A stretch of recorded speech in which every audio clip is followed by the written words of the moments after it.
now start the joint press conference. May I invite Prime Minister Hsien Loong to deliver the Good afternoon, everybody. Very glad to host Prime Minister Datuk Seri Anwar Ibrahim and delegation for the Singapore Malaysia's leaders retreat this morning. I've met Prime Minister Anwar many times since he assumed this position, and of course, many more times before that. We've been friends for many years, but this is our first leaders retreat together. It's the 10th leaders retreat in Singapore and Malaysia, and the first since the COVID pandemic. So this is an important milestone. It reflects the continued importance we place on bilateral ties and on both countries working together positively to benefit of peace. We've had very productive and substantive discussions this morning. Singapore and Malaysia's relations are strong, particularly on the economic front. We are each other's second largest trading partner. Investments from Singapore to Malaysia have grown tremendously, and Singapore, in the first half of this year, was a top foreign investor in Malaysia. In an increasingly uncertain post-pandemic world, we need to enhance our cooperation, in particular our economic links and our people's ties. During the Prime Minister's introductory visit in January, we signed two framework agreements, one on the digital economy and one on the green economy. And we will build on this promising start to pursue further win-win cooperation. Within ASEAN, Singapore and Malaysia are working closely to strengthen regional collaboration and the centrality of ASEAN, especially in the emerging areas of digital and green economies. Bilaterally, we have a full agenda of cooperation. We intend to jointly develop a Johor-Singapore Special Economic Zone, which is a substantial and promising project, which will enhance the cross-border flow of goods and people and strengthen the business ecosystem, and will improve the economic attractiveness for both sides, for both Singapore and Johor. Secondly, bilaterally, we have a full agenda of cooperation. We intend to jointly develop a Johor-Singapore Special Economic Zone, which is a substantial and promising project, which will enhance the cross-border flow of goods and people and strengthen the business ecosystem, and will improve the economic attractiveness for both sides, for both Singapore and Johor. Secondly, we agreed to strengthen cooperation on renewable energy. Singapore and Malaysia are both moving towards a low-carbon and sustainable future, and we are pursuing cross-border electricity trading, which will be a win-win for both countries. And the renewable energy potentially can come from both Peninsular Malaysia as well as from East Malaysia. Thirdly, we are making good progress to strengthen connectivity. One key project is the RTS link, the Rapid Transit System link, between Johor Bahru and Singapore. It will be the third land link between the two countries, which will make it much more convenient for our peoples, and we are all looking forward to the project's completion by the end of 2026. PM Anwar and I also discussed our efforts to alleviate congestion at our land checkpoints. On Singapore's end, ICA has introduced various initiatives to make the cross-border travel smoother and more efficient while maintaining border security. And we've also started to redevelop the Woodlands checkpoint to increase its capacity and meet the expected long-term growth in cross-border traffic. I'm glad that the Prime Minister welcomes and supports Singapore's efforts. On many other fronts, we are working together too.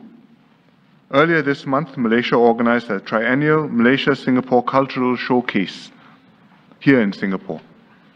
This initiative has deepened the exchange of culture and heritage between our countries, and the economic agencies have signed an MOU to strengthen the collaboration between our SMEs and to update the Malaysia-Singapore Business Development Fund to support joint test bedding and pilot projects by our enterprises in third countries, in areas like the green and digital economies.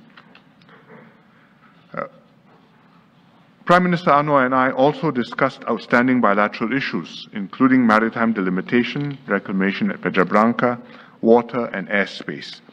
These are all important issues, and we will consider them holistically and constructively within the broader context of our overall relationship.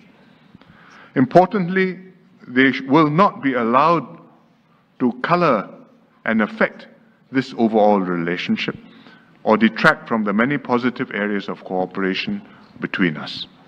I'm confident that the two countries can work out durable and mutually beneficial ways forward on all of these issues. Finally, I thank Prime Minister Anwar for visiting us and look forward to meeting him again soon, including at the 11th Leaders Retreat in Malaysia next year. Thank you. Thank you, Prime Minister. May I now invite His Excellency Datuk Seri Anwar Ibrahim, Prime Minister of Malaysia, to deliver his remarks. Prime Minister, sir.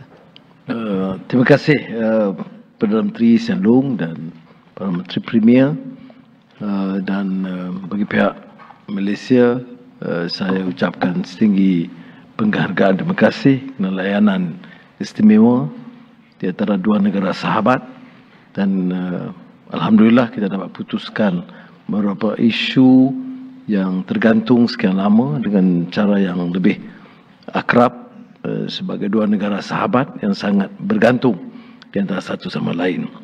So let me thank Prime Minister Hsien Loong for the candor, the assistance, the friendship shown, and my colleagues will certainly share with me in expressing their gratitude and also appreciation for the fact that many of these issues are able to be resolved amicably or towards the end because of your kind interest and leadership and support to our endeavor. I must also thank Singapore generally for their support in terms of increased investments and trade into Malaysia, and we would certainly reciprocate in terms of the serious attempt at settling most of the outstanding issues, sometimes deemed to be contentious by parties, but I must suggest here that it was to a large extent resolved amicably as true friends. And I wouldn't repeat the issues that mentioned by Prime Minister Hsien Loong, because naturally we have discussed this at length quite a number of times. You know, Prime Minister Hsien Loong is known to be a workaholic. Every time he pulls me aside in any multilateral meetings, it will be just serious discussions, 1, 2, 3, 4. Then only he will ask about Aziza and the family. But let me say this: issues like airspace, FIR, the parameters are quite agreed upon, and this is to me a remarkable feat in terms of both bilateral relations. Issues that has been outstanding and not seriously discussed and not attempt to be resolved.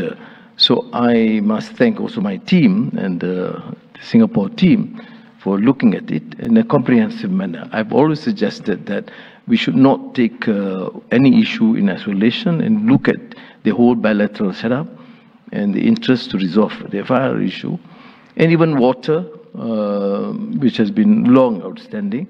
Our position is clear that we have to honor the commitment and supply water from Johor to Singapore. And to that end, we will have to work jointly to ensure that Johor would be able to enhance the capacity through Johor River to supply both for Johor needs, which is also expanding, Menteri Besar here, and for Singapore.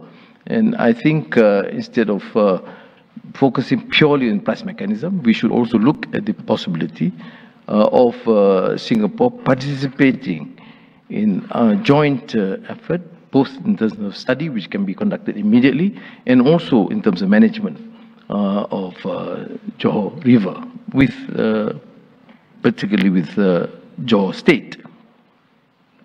And on the renewable energy, of course, there'll be commitment on the part of Malaysia to supply, because it would be of immense help. That is one of the reasons why you have increased investments into Malaysia, including data centers being set up, and our commitment to accelerate the proposal by Sarawak to export energy to Indonesia and, in this case, to Singapore, which we have agreed. Now, and on Batu Putih maritime boundary delimitation, I've suggested, although we discussed in Nenning about this 12-month period to try and resolve, but our position is that both AGs in particular should then conduct the discussions immediately to try and resolve, because I think Malaysia and Singapore, Prime Minister, should probably, it's a showcase how two great friends can try and resolve in a win-win situation. I always, in the lighter mood, joke with Prime Minister Hsien Loong that, you know, other than the dollars and cents, let us view extensively as friends. And I must welcome his position, and even extending beyond that into education, culture. And I think that would give a very good indication to both our people that we are trying and enhance this sort of relations on a strategic basis, as true friends, as a great team. And that's why I'm quite excited with the level of achievements, which is quite unprecedented. I'm not exaggerating, but I think looking at the historical relations between both our countries, historical antecedents, clearly this arrangement, as you can see in the joint statement, and also the deliberations, intense discussions that have taken place, and the commitment is unprecedented in terms of enhancing the level of working relations between Malaysia and Singapore. And I must therefore thank you personally, Prime Minister, and also your team. Terima kasih. Thank you. Thank you, Prime Minister. We'll now take questions from the media.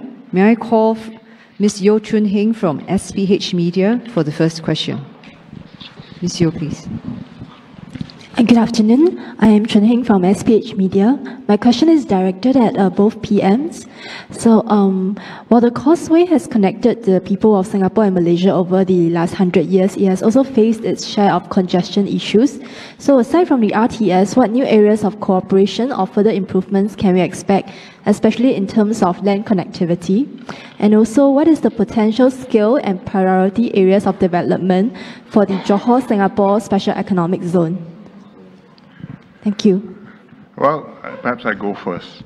On the causeway, apart from the RTS link, what we want to do is to make full use of the capacity of the causeway. Because the flow depends not just on how wide the causeway is, but also on the clearance on both sides. The CIQ in Malaysia at JB and the CIQ at Woodlands. And the Malaysians have put in considerable efforts to improve the CIQ at JB. I see the Menteri Besar has been visiting the CIQ at all hours in order to make sure that things are flowing well. And we are trying our best to improve things on our side too. And one of the things we are doing on our side is to redevelop the CIQ for the long term, so that I have more capacity and I can handle bigger volumes and the flow through faster. And that means redevelopment, reclamation. I have to tear down the existing structure, and I have to enlarge the footprint.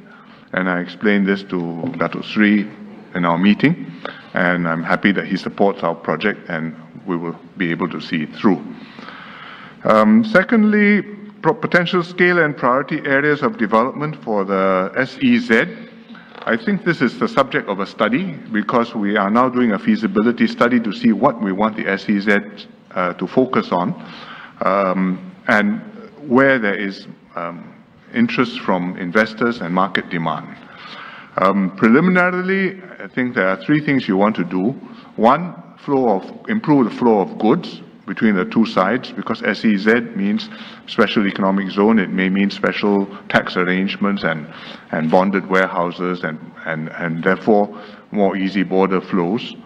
Secondly, easier arrangements for flow of people who have to work on both sides of the causeway. Then they can go in and go out, and then the companies in the SEZ, the investor companies, will be able to get the personnel they need and the right mix of professional, skilled workers and other general workers.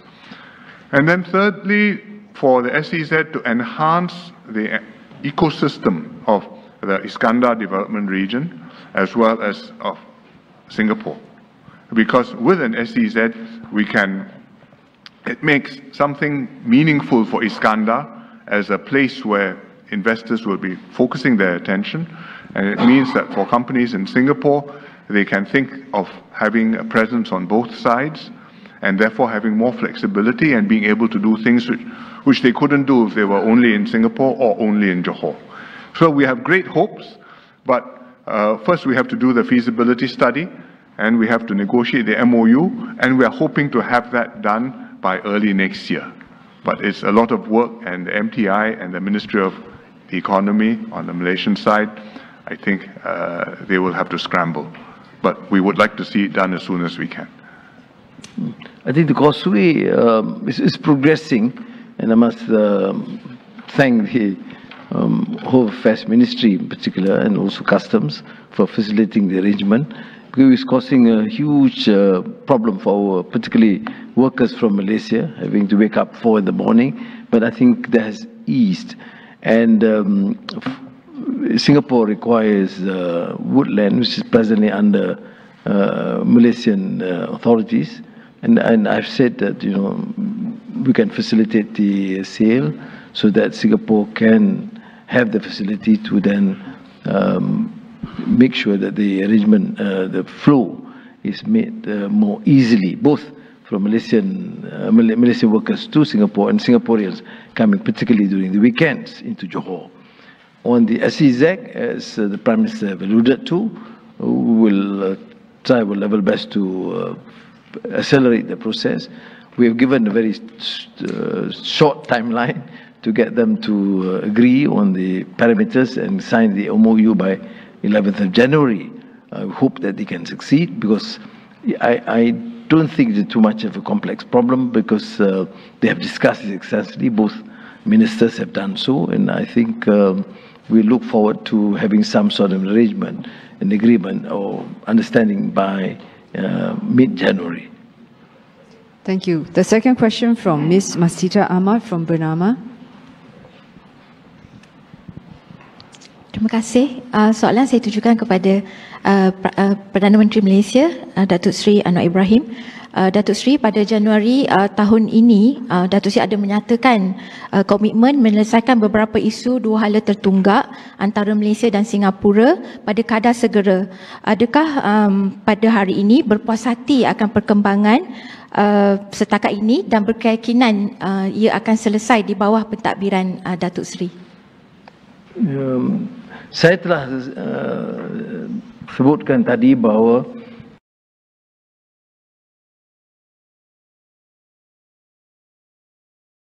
Hsien Loong dan di kalangan menteri, isu-isu yang kita anggap tertunggak itu harus diselesaikan. Singapura ini satu negara jiran yang punya sejarah yang tersendiri dan hubungan yang sangat akrab dengan Malaysia, dan saling bergantung. Jadi kebergantungan kedua negara itu menyebabkan pimpinan negara harus melihat kepentingan rakyatnya, dan saya berpendapat rakyat akan peroleh manfaat yang sangat tinggi, baik sekiranya beberapa isu yang tertangguh itu selesai, termasuk air.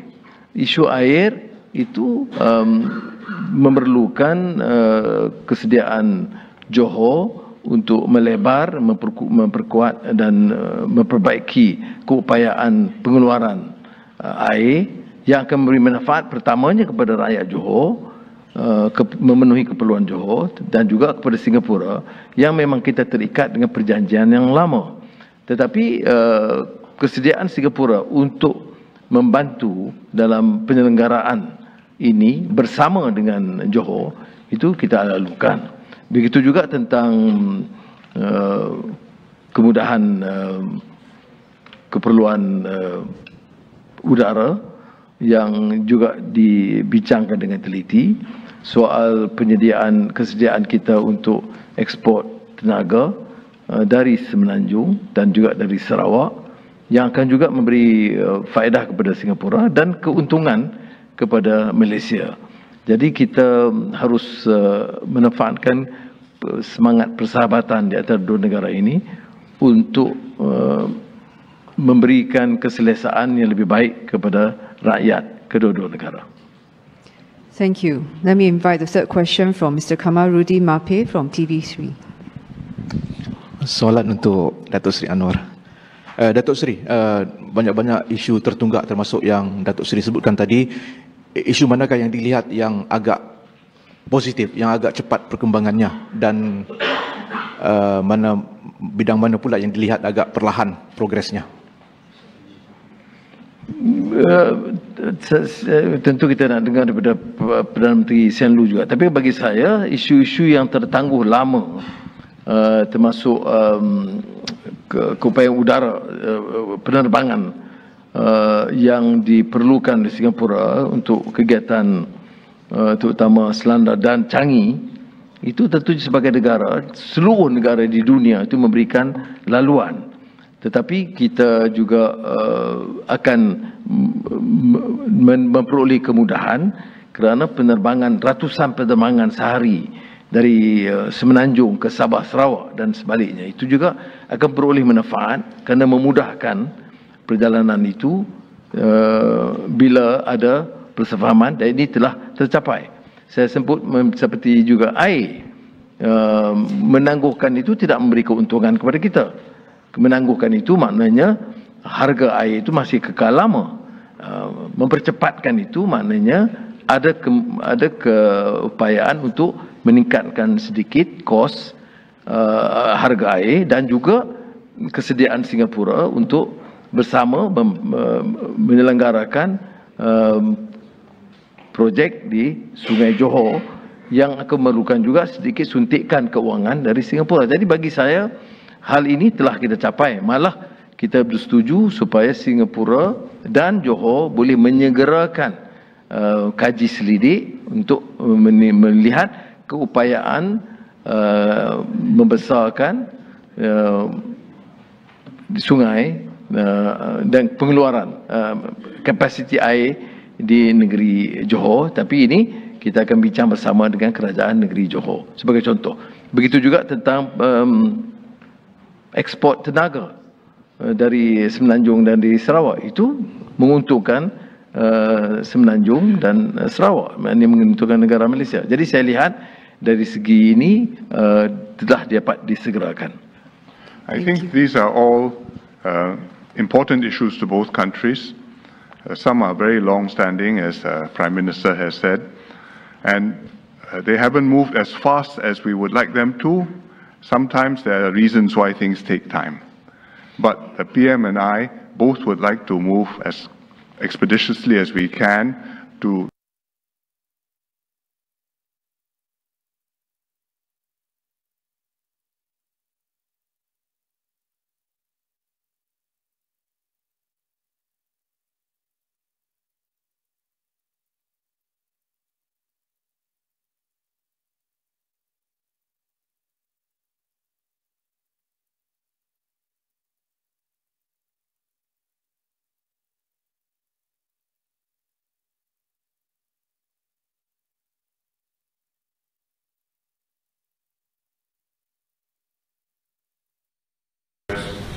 both countries concerned and be beneficial to both countries. So I won't say one is fast and one is slow. I think each one will go as expeditiously as it can, because they're both equal to each other. And today they say, sedikit lama-lama jadi bukit. Now I invite Ms. Afifah Arifin from CNB will ask questions. Good afternoon, Prime Minister. Amid the current situation in the Middle East, what specific approaches will Singapore and Malaysia take to ensure that the reaction to the war and the ground sentiments in both countries do not have any spillover effects, especially on mutual investments, bilateral cooperation, and our long-standing ties? I don't think they should affect our bilateral relations. I think we each express our views on what's happening in the Middle East. Singapore has made repeated statements about this and condemned what's happening, the violence, human tragedy of civilians and innocent victims being killed and massacred, and hoping that the two parties can make progress towards a negotiated two-state solution to the Middle East. And I think Singaporeans understand where we stand. Malaysia also has made its position clear. I think Datuk Seri is here. Their situation is not the same as ours because we have diplomatic relations with Israel, but at the same time we have friendly relations with the Palestine Authority. And Malaysia has very friendly relations with the Palestine Authority, but we don't have diplomatic relations with Israel. So the diplomatic situation is not identical, but there's no reason for that to cause a difficulty between Malaysia and Singapore. I think what the common position is important. I mean, Singapore and Malaysia supported the resolution, the resolution of this ceasefire. That to be very critical for now. And humanitarian assistance. And that position is jointly endorsed by those countries and the majority of the countries in the world. We take, of course, a much stronger position because, as I've said, the whole issue is not what happened 2 weeks ago, but it's what we about this perception. The countries cannot continue to colonize another part of the Palestinian lands. But what is critical for now is, of course, peace and stop the killing of civilians, babies, and women. And of course, the sentiment is very strong, and I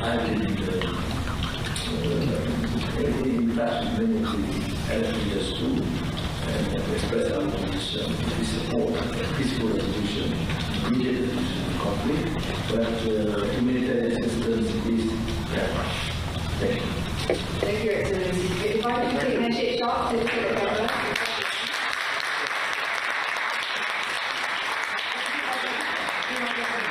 We're coming to the end of the joint press conference.